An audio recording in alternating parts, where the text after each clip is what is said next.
तो भाई ईरान की जो करेंसी है वो फ्री फॉल क्यों हो रही है, वो गिर क्यों रही है? कभी आपने ये सोचा कि उसके पीछे बैक में क्या चल रहा है? नेटो और अलायंस का क्या चल रहा है? यूरोपियन यूनियन क्या चाहता है? रशिया क्या चाहता है? अमेरिका क्या चाहता है? इंडिया को क्यों मतलब है बीच में? और भी बहुत सारी चीज़ें भाई, बैक एंड में बहुत चीज़ें हो रही हैं। तो उसमें से सबसे बड़ी चीज़ है कि करेंसी फ्री फॉल क्यों हो रही है? फ्री फॉल इसलिए हुई क्योंकि उसके ऊपर में पहले से सेंक्शन है यूएसए की, और मतलब जितने भी देश हैं नेटो के और जितने भी लोग हैं सभी के सेंक्शन है। क्यों? क्योंकि ईरान जो है वो न्यूक्लियर की जो मिसाइल्स होती है वो बना रहा है, उसकी प्रोडक्शन इंक्रीज कर रहा है डे बाय डे। तो उसकी वजह से जो वहाँ की जो करेंसी है वो मतलब कि इसराइल को ये शक है कि इसराइल मतलब जो ईरान है वो बॉम्ब ब्लास्ट के बहुत ज़्यादा करीब है। तो उस वजह से मतलब इश्यूज चल रहे हैं वर्ल्ड वाइड, और उससे ग्लोबल इम्पैक्ट क्या पड़ रहा है ये देखो। ये मेरी कुछ रिसर्च है, उसके बेसिस पे मैं आपको बताता हूँ। चाइना जो है उसकी इकोनॉमी स्लो डाउन हो रही है। क्यों? क्योंकि ऑयल के रिजर्व्स के कारण यूथ अनएम्प्लॉयमेंट हो रहे हैं चाइना के अंदर में। ताइवान के ऊपर में टेंशन बढ़ रही है ग्लोबली, और यूएस ट्रेड वॉर, मतलब जो यूएस टैरिफ लगा रहा है, और भी बहुत सारे गेम प्लान्स हो रहे हैं उसकी वजह से। और पॉपुलेशन है जी, मतलब जो पॉपुलेशन इंक्रीज हो रही है उस वजह से भी। रशिया में क्या हो रहा है? यूक्रेन वॉर सबसे बड़ा, क्योंकि 31 देश जो 31 कंट्रीज है वो बैकफुट में है अभी रशिया के कारण। Sanctions, NATO versus Russia stand of, मैंने पहले बोला था 31 कंट्रीज बैकफुट में अभी। और youth and tech brain down. और इंडिया के अंदर में क्या टेंशन है? China border tension, unemployment plus inflation, क्योंकि आपको पता है 500% टैरिफ की तो बात चल रही थी अपने काका ट्रम्प की तरफ से। इलेक्शंस एंड पॉलिटिकल हीट, आप जानते ही हो, वोट सॉरी प्रोपोगेंडा, ये सब कुछ किसका काम है? सीएए का काम है भाई। इंफ्रास्ट्रक्चर फास्ट पर इनइक्वालिटी भी लो है भाई, इनइक्वालिटी भी फास्ट है सॉरी। इसराइल में क्या चल रहा है? गाजा इसलिए Hamas conflict, Iran threat, internal political divide, security always high alert. ये चल रहा है भाई अभी इसराइल के अंदर में। मेरी प्रॉपर रिसर्च है इसके बेस पे।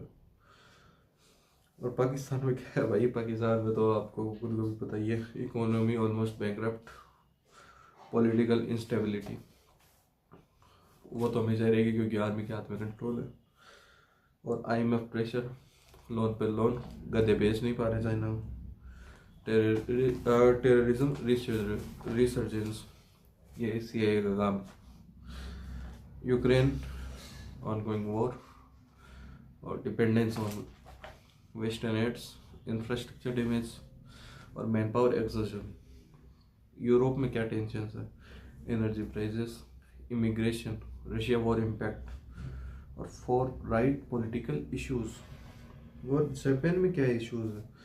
Ageing population, low birth rate, economy stagnation, और China and North Korea tension. South Korea में तो एक ही टेंशन है, नॉर्थ कोरिया का, आपको भी पता है।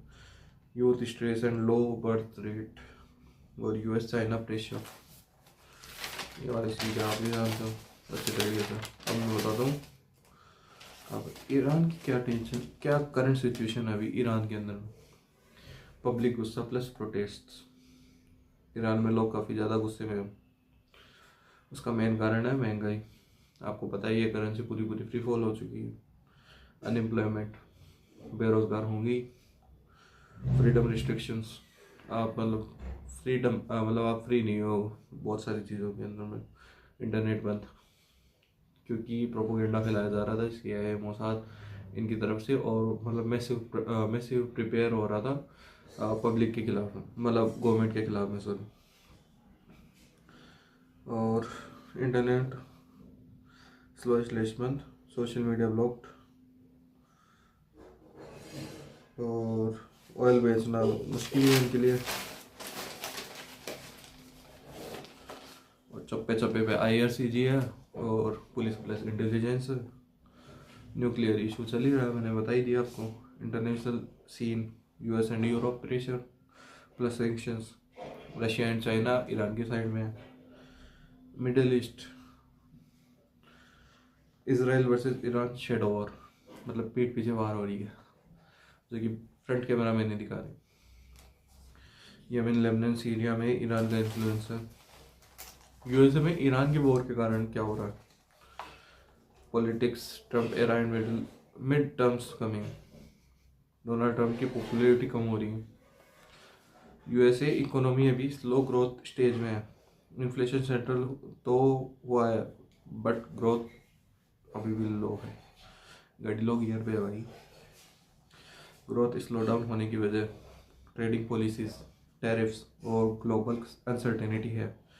फेडरल डेब्ट प्रॉब्लम्स, गवर्नमेंट ने interest rate cuts, domestic issues, immigration and law for enforcement debates चल रही है।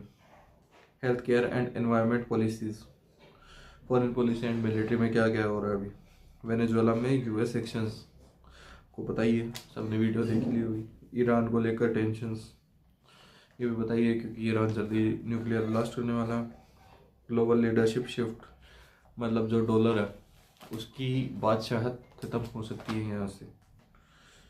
USA still world's biggest economic and military power, लेकिन कुछ चीज़ें ऐसी भी है। क्लाइमेट ट्रीटीज से विड्रॉल, वो मतलब मैन पावर से कमज़ोर है। वो भले ही मतलब उसके पास में कितने भी एडवांस वेपन होंगे, कुछ भी होगा, लेकिन जब आता मतलब फाइट हैंड टू हैंड होती है या फिर लैंड पे वॉर होती है, उसमें वो कभी नहीं जीत पाया। इमर्जिंग पावर्स, तो भाई ये सिस्टम है।